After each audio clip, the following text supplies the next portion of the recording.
Takže ahoj, je pán Kuba. No a my už jsme se naučili tohle. Tohle z toho už jsme se naučili, to už umí. Koukejte. Takhle. A umí i přehodit ty nohy. Ok? Ty vole.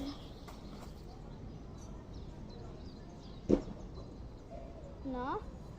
Jo, super. No a teďka to jen zkusíme trochu rychleji. Jakože třeba takhle. No, dobrý, no. Zkus to ještě rychleji.